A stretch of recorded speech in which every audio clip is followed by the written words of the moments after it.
an apartment building in northern Egypt. I've come here in secret. Neither the Egyptians nor the Americans want much attention to this story. But up these stairs, I've been told, is a man who was once one of the CIA's ghost prisoners. I am Abu Omar al-Masri. I was born in Egypt, but moved to Milan, Italy. I was kidnapped on February 17, 2003. Then I disappeared from history. 4 years ago, Abu Omar was preaching at a mosque in Milan. The Italian police began to suspect he was recruiting young Muslims to launch jihad against Americans. The CIA began surveillance. They'd heard word that he was plotting a bomb attack on a school bus of American children. So they snatched him off the streets of Milan and disappeared him on the CIA's secret airline. No one said a word to me. I didn't know what was going on.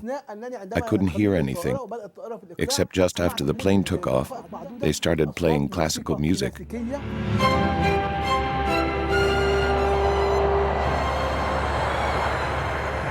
The CIA put Abu Omar on a Gulfstream jet just like this one, and took him first to Ramstein Air Force Base in Germany, and then on to Cairo. There, he was handed over to Egyptian secret police, who Abu Omar says interrogated him on behalf of the Americans. They started by touching my genitals. Then they sat me on the ground, and one of them put his foot on my shoulder. Then they started to beat me with their fists, with sticks, with truncheons. They stripped me naked, tied my hands behind my back, tied my feet together, and forced me to lie down on my stomach. Then one of them got on top of me. He was going to rape me. I don't know what happened. I started screaming and screaming. Then I passed out.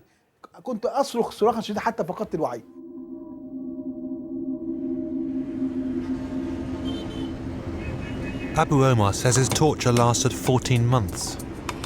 The worst of it happened here, in the secret police headquarters in Cairo, which we filmed covertly. To date, more than 60 prisoners are believed to have been sent here by the United States, then interrogated by the Egyptians. This jacket has interrogation written on it. It's written on the trousers, too.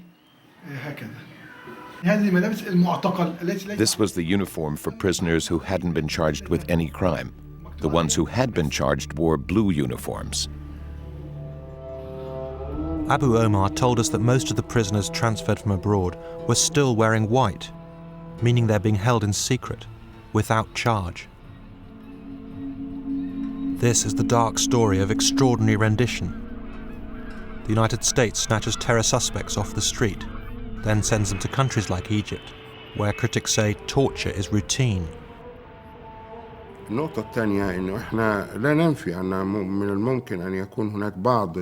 don't deny that there could be some excesses, some acts of cruelty by security officers. But at the end of the day, we're talking about individual acts that don't represent the general policy of the state or of the Ministry of Interior. General Ahmed Omar didn't want to talk about the policy of extraordinary rendition. He insisted Egypt held Abu Omar for the same reason the Americans pursued him in Italy. الأبراج بتاعت 11 نفتكر الأحداث اللي في كل مكان الناس الأبرياء Remember September 11th. Remember all of the terrorist acts. Remember innocent people were suddenly blown up.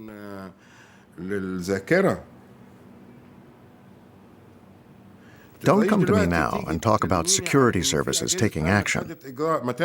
Let them take action. It is their right. They're protecting their citizens.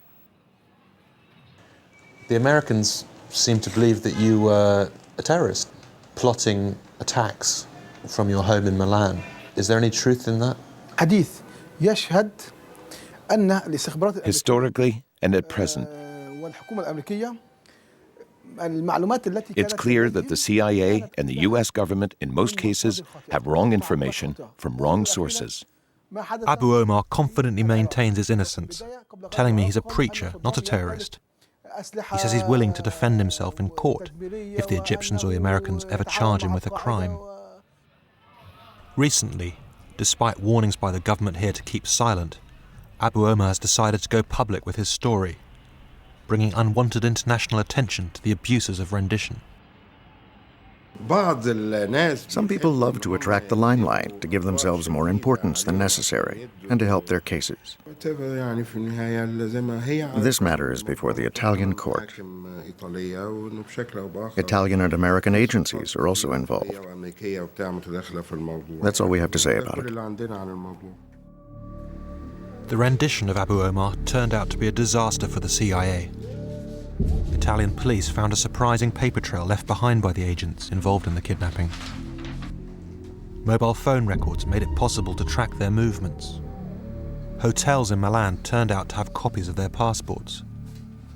The station chief and 24 other CIA operatives were charged by the Italians with conspiracy to kidnap, and in the coming months they're set to be put on trial in Milan, in absentia.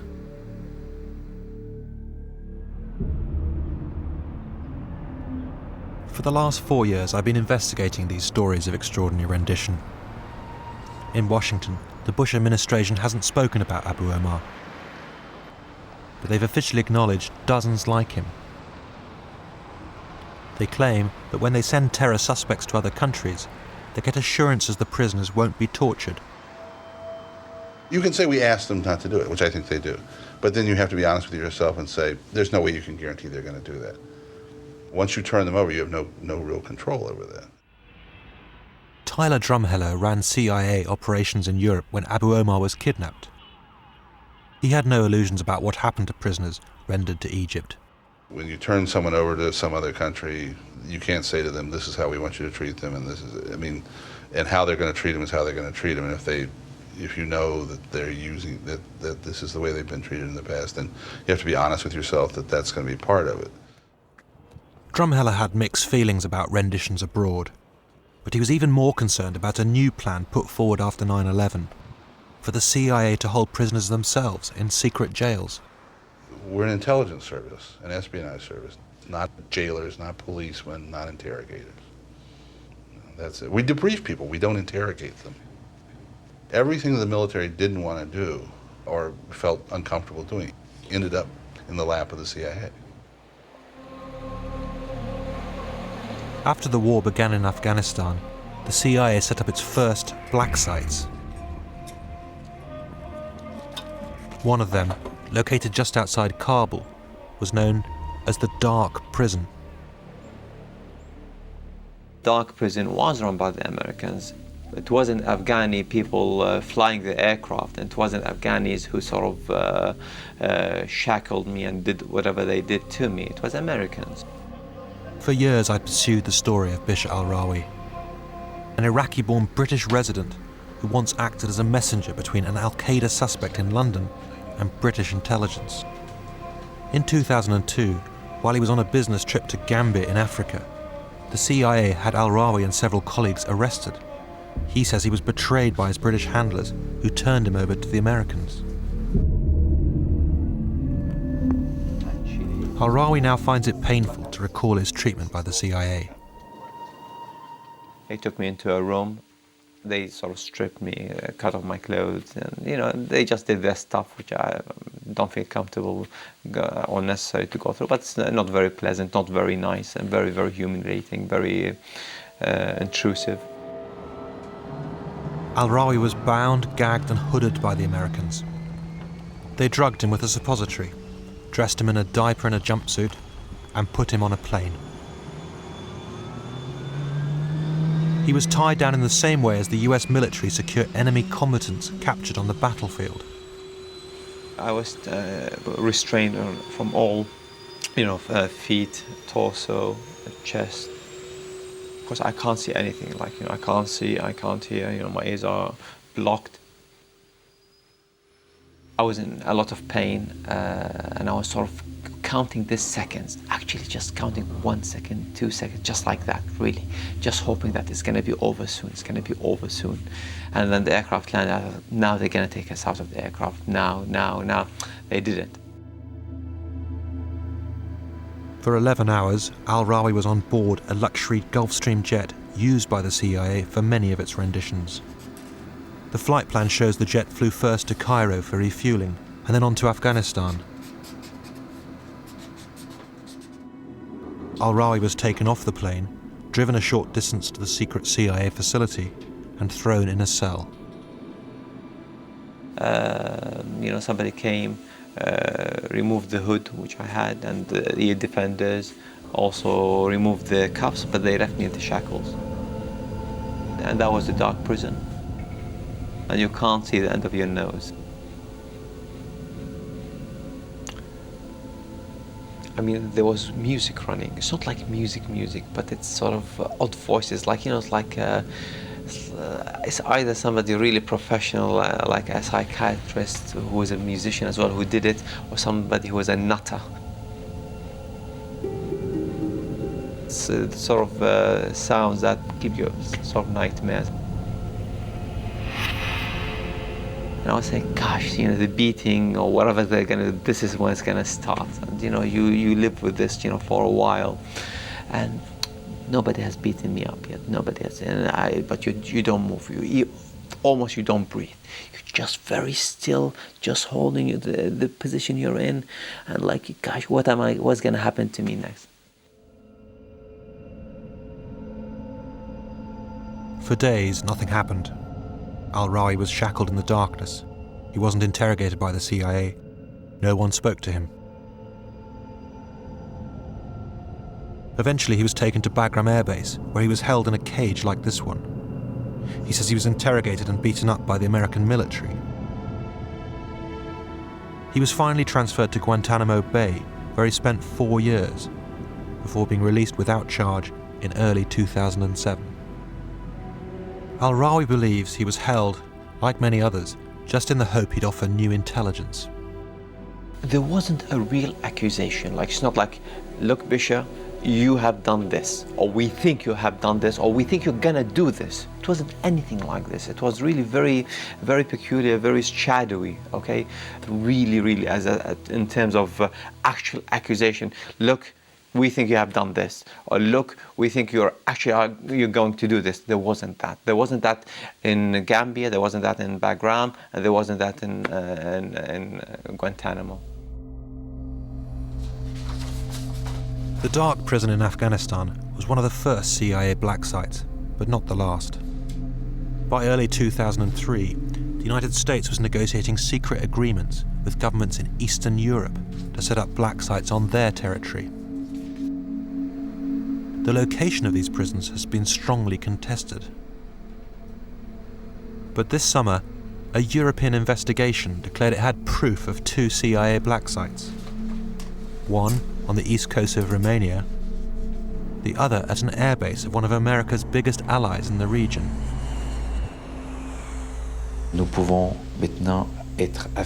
We can now confirm that there was a secret CIA prison in Poland. Dick Marty led the Council of Europe investigation into the CIA black sites. La structure polonaise a été consacrée vraiment aux personnes. The Polish prison was set up for the most important alleged terrorists, the ringleaders of the movement who had the most responsibility. They were the most wanted men. The Europeans say the CIA prison was located at a Polish intelligence facility called Stare Kierkuty. And it was here that the CIA carried out its most controversial interrogation techniques. Et les méthodes d'interrogation, c'est des méthodes renforcées comme elles sont joliment définies. Methods of interrogation were enhanced, as it's euphemistically put. There was waterboarding, when you pretend to drown someone and you only stop when he's unable to breathe. Sleep deprivation, bright lights, loud noise. These are all methods of torture. Tout cela, ce sont des moyens de torture. The CIA went to great lengths to cover up evidence of the flights that brought men to the Polish black site. But this flight plan tells the story of one of the most extraordinary renditions of them all. On 7th of March 2003, Gulfstream jet N379P left Kabul, codenamed OAKB, at 0930. P/12 means 12 people were on board. The jet was supposed to land at Budapest, codename LHBP, 5 hours and 43 minutes later, but it didn't. This Polish document shows that in fact the jet landed at Szymany Airport near the CIA jail at 1600 hours. When it took off again, there were only 9 people on board, P/9. 3 people had been left behind in Poland. Just days after this flight, Khalid Sheikh Mohammed, mastermind of the 9/11 attacks, was interrogated for the first time. The European report says he was taken to Poland along with more than a dozen other high-value prisoners. They were held at first for their intelligence value, but as years passed, questions mounted about what to do with them long-term. The short-term tactic approach was designed to deal with an immediate threat. Where there wasn't long-term planning was what was going to happen to all these people. And I even asked them, I said, well, what happens to these? They said, oh, these guys are probably where they are for the rest of their lives. Then last year, under pressure, President Bush announced the CIA black sites were finally being emptied. I'm announcing today that Khalid Sheikh Mohammed, Abu Zubaydah, Ramzi bin al-Shibh, and 11 other terrorists in CIA custody have been transferred to the United States Naval Base at Guantanamo Bay. And to start the process for bringing them to trial, we must bring them into the open. The plan was to bring them before military tribunals. But this may not be easy. The fact that these prisoners were held in CIA black sites for years, and some were interrogated using extreme techniques, may jeopardize the prosecutions. Many may be imprisoned here indefinitely. Are you prepared to keep some of these people in prison, in Guantanamo or similar circumstances, for 50 years, for 60 years? Lawrence Wilkerson was in the State Department when the United States set up its black sites. He's become a vocal critic of the administration's detention policy. Once you have taken these people out of any acknowledged legal regime, once you have put them in limbo, legal limbo, once you have used techniques on them that perhaps don't match what the books say you should be able to use, once you have done all these things, what is the final disposition? How do you release them? How do you put them back into anybody's penal system? Justice, in my view of things, is the last priority. As it is in any war. I mean, in any war that you're fighting, your first concern is to neutralize the enemy. And the second concern would be to gather intelligence to further neutralize the enemy. This is the key point about secret detention, says Jeff Adicott, who advised the Bush administration on its military tribunals. In the ongoing war on terror, he says, there should be few restrictions on the US treatment of prisoners. The United States can detain these individuals indefinitely under the laws of war without charging them with a crime. And the laws of war say that you can do that because you do not want them to rejoin enemy forces to fight you again. While the president has moved some of the highest value terror suspects to Guantanamo for trial, the fate of many others is unclear. Currently, at least 39 prisoners who are thought to have been held in CIA black sites remain unaccounted for. We really have created a mess here, a terrible mess, for the people who are involved in it, for the legal system that will have to sort it out under a new president, for the country, for our reputation, for our prestige around the world. This has been incredibly damaging.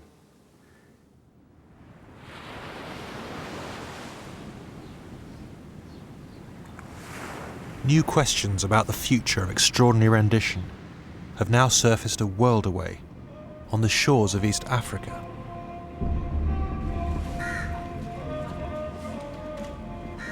Mombasa, Kenya is home to 500,000 Muslims.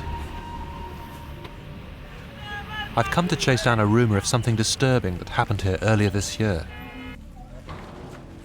A new front in the war on terror has opened up in this region. The United States is funding a Kenyan anti-terrorist police unit to crack down on the country's growing list of Islamic extremists.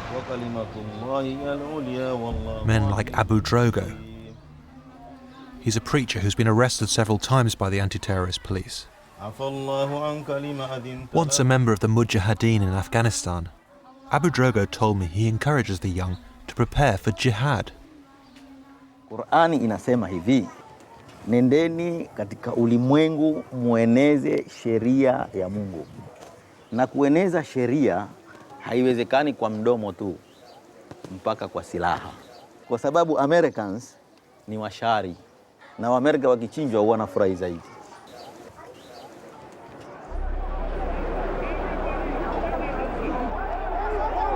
(1998). This is when Al-Qaeda declared war on America.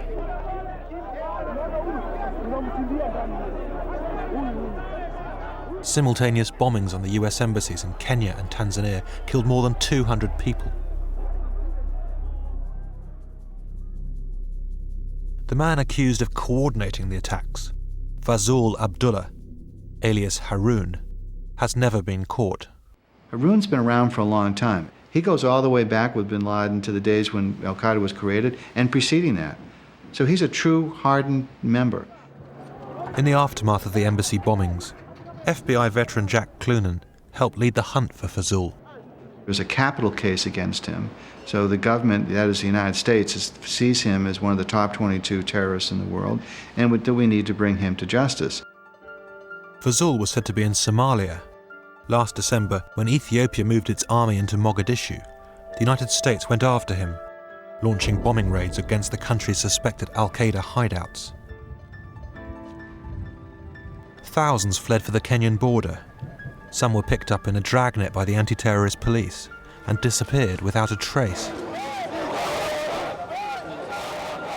When word leaked out, Muslims in Mombasa were outraged. People wanted to know where their loved ones had been taken and whether the Americans were behind it. In fact, the Kenyans had taken a page out of the CIA's book. They put the prisoners onto secret flights out of the country.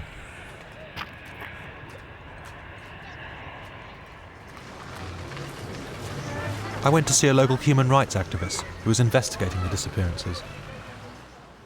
These are flight manifests of very... This is Alamin Kimathi. As part of a court case he filed against the Kenyan government, he got hold of rare documentary evidence of extraordinary renditions. 3 different flights. That's the actual list of... That's the actual list, yes. Of passengers. The actual list of passengers. That's the first time I've seen a rendition flight actually laid out with all the names of the people on board in an official document. Incredible. It is quite a rare thing. The flight manifests record how 85 people, including at least 11 children, have been put on the planes. Alamin drew my attention to one name in particular. Number 19 on the manifest is the wife of one Fazul Abdullah, since the authorities have failed to nab her husband, and it's believed that she might lead them to him, and probably even the detention of the children might smoke him out from wherever it is. You think those kids are hostages? They are pure and simple, yes, hostages. At an airstrip near Nairobi, I found the African Express planes used to transfer the prisoners. The airline claimed they would have lost their operating license if they'd refused the order to transport them. They said only the flights were paid for in cash. It would be naive, frankly, in this day and age to think that the FBI or the CIA, primarily the CIA, is not witting of what's going on. In point of fact, I'd suggest to you that they probably were witting and that they were the power brokers behind the scene, pushing this forward. It is a tragic story of Kenya being now a site of the extraordinary renditions of the United States, which have been highlighted elsewhere in the world. But Kenya now is an active participant in the whole thing. This is where the prisoners rendered out of Kenya ultimately landed. I'm headed into Addis Ababa, the capital of America's close ally in the region, Ethiopia. The government has been holding the suspects the Americans are interested in, including the women and children who've been traveling with them. You have to understand the type of enemy we were fighting in Mogadishu and in Somalia. You have international terrorists with their wives and children sheltered in Somalia.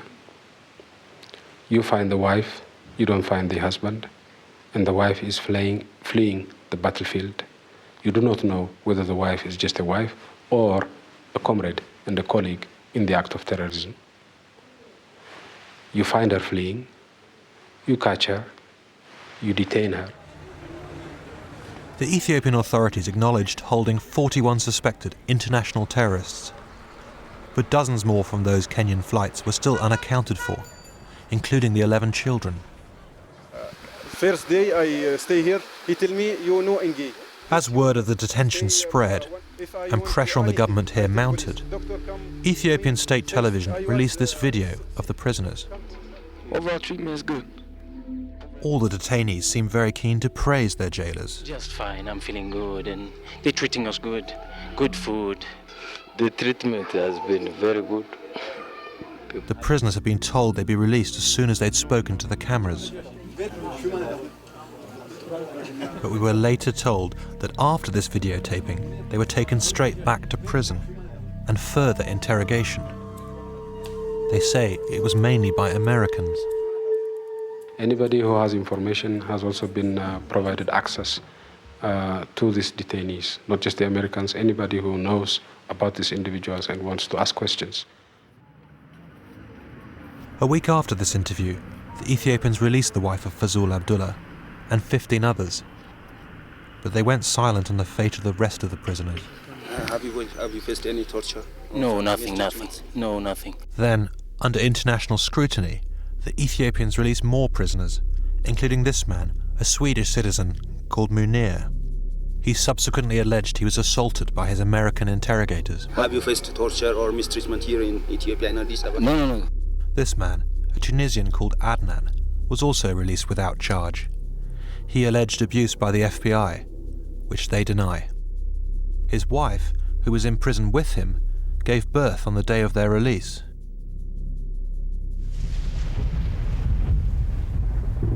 What's been happening in Ethiopia and Kenya is the latest version of extraordinary rendition.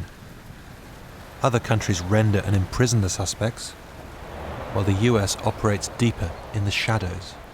It's disappointing. The things that you saw in Africa, where people are being held incommunicado and have no legal representation and potentially abused, is unacceptable. You're setting up yourself for revenge by Al-Qaeda and other Islamists. It's just that simple. If you want to engage in activity that you're blaming these people for, you need to step above it, rise above it, and stick to what you know to be your way of operating, which is transparency, treat people humanely, rapport build, all that stuff. That's what works, not this other stuff.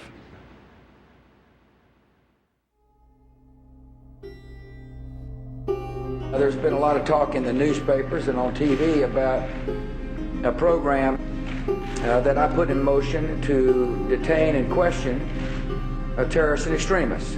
This fall, President Bush was once again forced to defend rendition and secret detention. I have put this program in place for a reason. And when we find somebody who may have information regarding a potential attack on America, you bet we're going to detain them. And you bet we're going to question them. The president has now signed a new executive order. It clears the way, once again, for the CIA to hold terrorist suspects in secret black sites.